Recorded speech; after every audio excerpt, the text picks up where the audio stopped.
수입산은 내성이 안 생겨서 수입산 맞아야 해. 근데 이건 사실이 아니에요. 사실 내성 때문에 이 제오민만을 신봉하는 고객님들도 많은데 상대적으로 가격이 저렴하고 내성 위험도도 적은 국산 많이 추천드리곤 합니다.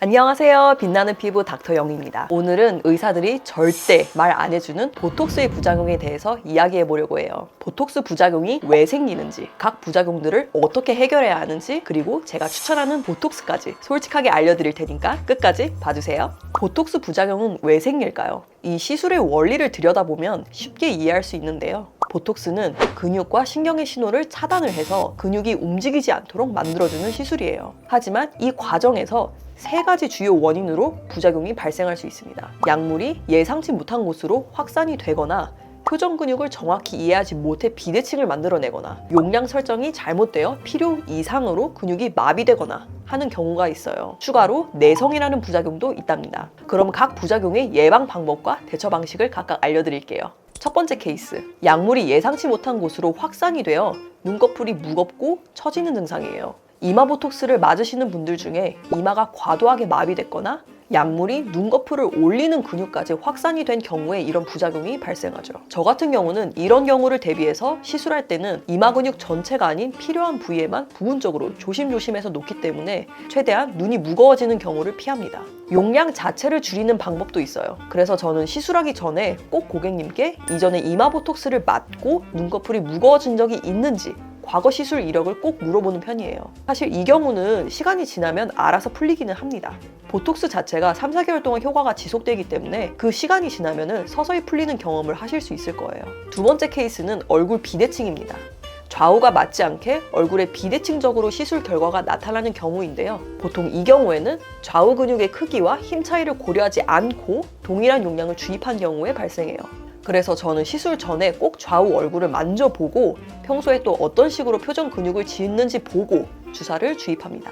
무조건 공장형식으로 보톡스를 주입하기보다는 고객님 얼굴 표정을 면밀히 분석하고 용량을 설계하는 게 중요하죠. 만약 그럼에도 불구하고 약물이 예상치 못하게 근육에 더 확산된 경우에는 한 달 후의 경과를 보고 비대칭이 생긴 반대쪽 근육에 소량의 보톡스를 추가 주입하면 균형을 맞출 수 있어요. 세 번째, 웃을 때 표정이 경직되고 부자연스러워지는 경우입니다. 광대나 입꼬리 쪽에 약물이 영향을 미쳐서 웃는 표정이 어색해지는데요.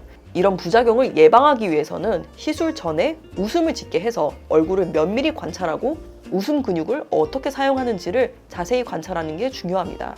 고객분들마다 웃음을 짓는 방식, 입꼬리를 쓰는 방식이 달라서 그 표정 근육을 자세히 보고 디테일한 시술이 들어가는 게 이런 부작용을 나지 않게끔 하는 키포인트예요. 그러나 만약 이미 이런 부작용이 생겼다면 1에서 2개월 정도 기다리시면 보톡스 효과가 서서히 사라지기 때문에 기다리시는 게 가장 일반적인 해결 방법입니다.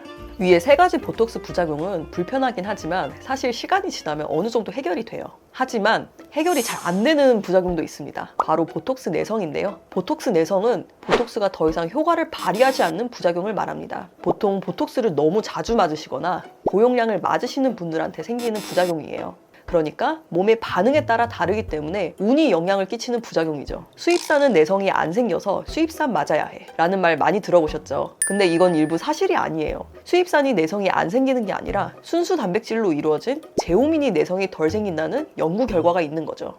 우리가 맞는 보톡스는 크게 복합 단백질 그리고 순수 단백질로 나뉘는데 전자에는 보툴리듐 톡신 이외에 부형 단백질이 포함되어 있어요. 이 단백질은 약물의 안정성을 높이고 약물이 주입 부위에 오래 머물 수 있도록 돕는 역할을 하지만 우리 몸의 면역 체계가 이를 외부 침입자로 인식을 하면서 항체를 만들어낼 가능성이 있습니다. 순수 단백질 보톡스는 복합 단백질을 모두 제거를 하고 150kDa 크기의 보툴리듐 톡신만 남긴 형태입니다. 이로 인해 우리 몸의 면역 체계가 불필요한 단백질에 자극받을 가능성이 낮아지고 항체가 형성될 위험도 현저히 줄어듭니다. 복합 단백질 보톡스도 단점만 있는 건 아니에요. 순수 단백질보다 약물 분해가 느리고 약물이 더 잘 퍼지기 때문에 효과 측면에서 더 만족하는 고객분들도 많아요. 그리고 가격도 훨씬 저렴하고요.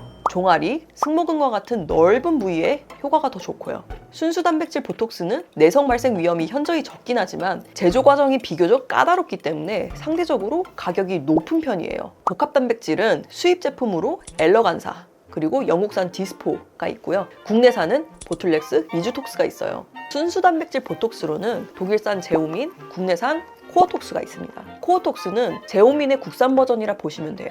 사실 내성 때문에 이 제오민만을 신봉하는 고객님들도 많은데 저 같은 경우에는 상대적으로 가격이 저렴하고 내성 위험도도 적은 국산 코어톡스도 많이 추천드리곤 합니다. 내성 생기는 확률이 어느 정도 돼요?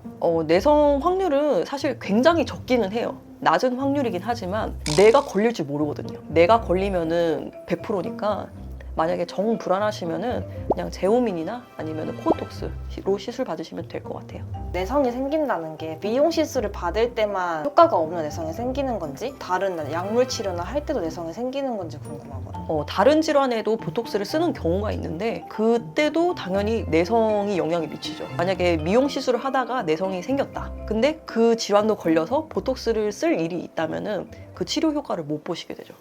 사실 보톡스는 주름만 없애는 단순한 시술이 아니에요. 근육과 신경을 정확히 분석하고 그에 맞는 설계가 필요한 정밀하고 복잡한 시술입니다. 그래서 부작용을 최대한 없애기 위해서 시술자의 역량이 가장 중요해요. 저는 이런 부작용을 없애기 위해서 시술 전 고객님의 근육 움직임과 비대칭 정도, 표정 습관을 철저히 분석하고 시술 이후에도 경과를 지속적으로 확인하고 리터치가 필요한 부분이 없는지 자세히 보는 편이에요. 그리고 두 번째가 고객님의 히스토리예요. 아무리 시술자가 신경을 쓴다고 해도 내 몸에서 반응하는 작용은 예상치 못하게 발생하는 경우가 많아요. 그래서 꼭 시술하는 전문의에게 전에 보톡스 시술 경험과 반응 정도를 자세히 설명해 주시는 게 중요합니다. 보톡스는 의학적인 전문성과 환자 맞춤형 시술 설계가 가장 중요한 시술입니다. 여러분도 안전하고 효과적인 결과를 원하신다면 전문의와 충분한 상담을 기반으로 안전한 시술을 선택하는 걸 추천드려요. 보톡스에 대해 더 궁금한 점 있다면 아래 댓글로 달아주시고 우리 병원 상담 문의는 카톡 채널로 해주세요. 다음에도 솔직하고 유익한 정보로 찾아뵙겠습니다. 그럼 안녕!